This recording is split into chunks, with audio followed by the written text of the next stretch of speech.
ঢাকা শহরের মোড়ে মোড়ে কিন্তু আমরা যারা বাইক রাইডিং সার্ভিস দেয় তাদেরকে দেখতে পাই। আজকে আমরা তাদের সাথে একটু কথা বলবো যে তাদের আসলে ইনকাম কেমন বা লাইফ স্টাইল কেমন। আচ্ছা ভাই, আপনারা এই যে মানে বাইক রাইডিং সার্ভিস দেন, আপনাদের মানে প্রতিদিন কেমন ইনকাম হয়? আলহামদুলিল্লাহ মোটামুটি ভালো হয়। 1000-1200। আচ্ছা, 1000-1200 প্রতিদিন ওনাদের মোটর ইনকাম হয়। হ্যাঁ, 1000-1200-1500 ঠিক নাই, এক এক সময় এক এক রকম। মানে এভারেজ 1000-1200-1500 পড়ে আর কি না? হ্যাঁ, ভাই এটা কি প্রতিদিন হয় নাকি ধরুন অনেক সময় কম বেশি হয়? কম বেশি হয়। কালকে 1 টাকাও মারি নেই, আজকে 350 টাকা মারছি। আচ্ছা, কালকে 1 টাকা হয়নি, আজকে অলরেডি 350 হয়ে গেছে সকাল 12টার মধ্যেই। অনেক সময় অনেক বৃষ্টি পড়ে, তো ওই দিন তো কি কাজে বের হতে পারেন? ওই দিন হয় না, ওই দিন মানে বেরই হন না? বের হই কিন্তু মানে টুকটাক আর কি। টুকটাক আর কি। আর যখন বৃষ্টি হয় বা অনেক সময় খুব শীত পড়ে, তো ওই সময় কি করেন আপনারা? স্বাভাবিকের তুলনায় ওই রকমের 1000-1200 টাকা এইরকমই হয়। এরকম হয়। আচ্ছা ধরেন গরিবের আর বৃষ্টি মিয়া। আচ্ছা, গরিব আর বৃষ্টি বলছে।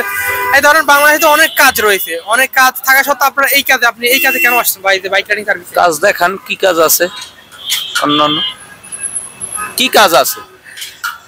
বা ধর অনেক ব্যবসা তো আছে, ধর অনেকে চা দোকান দিয়ে দেয়, কথা আপনি চা দোকান না দিয়ে এই দোকান, অনেকে মুদি দোকান দিয়ে দেয়, অনেকে ফার্মেসি দিয়ে দেয়, বা ধর অনেকে সহজ কথা রিক্সাও চালায়, অনেকে আবার কি বলে পিক আপ চালায়, বাস চালায়। পড়ালেখা করে রিক্সা চালানো সম্ভব?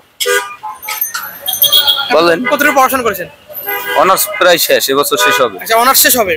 হ্যাঁ। আচ্ছা আচ্ছা, তার মানে আপনি বলতে চাচ্ছেন মোটামুটি এই যে বাইক রাইডিং সার্ভিসটা একটা সম্মানজনক পেশা, মানুষ কত ভালোভাবে দেখে। সম্মানজনক পেশা না, স্বাধীনতার পেশা, স্বাধীনতার পেশা, আর কিছু না। আচ্ছা, মানুষ কিভাবে দেখে? ধরেন কেউ যদি যখন শুনে, আপনি যখন বলেন যে আমি ঢাকায় বাইক রাইডিং করি, মানুষ কি বলে? ধরেন রিক্সাওয়ালার মতন দেখে।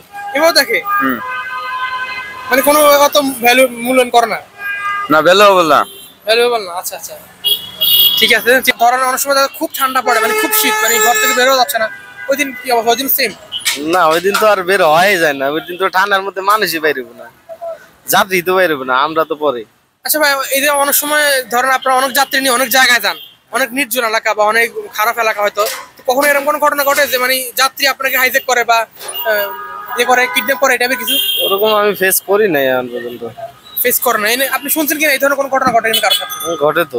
ঘটে না? মানে কিডন্যাপ করে বা বাইক রেখে দেয়, এমন ঘটনা ঘটে? হ্যাঁ, বাইকও রেখে দেয় বা সাথে সবকিছু রেখে দেয় না? এই ধরনের এই যে এই কাজে কেন আসছে মূলত? ধর বাংলাদেশে আরো অনেক কাজ আছে নর্মালি, এটা আর কি ইনস্ট্যান্ট টাকা পাওয়া যায়, টাকা পাওয়া যায়, বাকি নাই, এই তো স্বাধীনতা আছে। স্বাধীনতা। মূল কথা হলো এটা। মানে এই যে ধরেন আপনি যে বাইক রাইডিং সার্ভিস দিচ্ছেন ঢাকায়, যখন এই কথাটা আপনার ফ্যামিলি বা আপনার বন্ধু বান্ধব বা কাউকে বলেন, তারা কিভাবে দেখে এটা? কিভাবে একটু অন্যরকম ভাবে দেখে, যে আসলে কাজটা অন্যভাবে দেখে। বলে কি আর কোনো কাজ নাই বা আর কোনো কাজ নাই।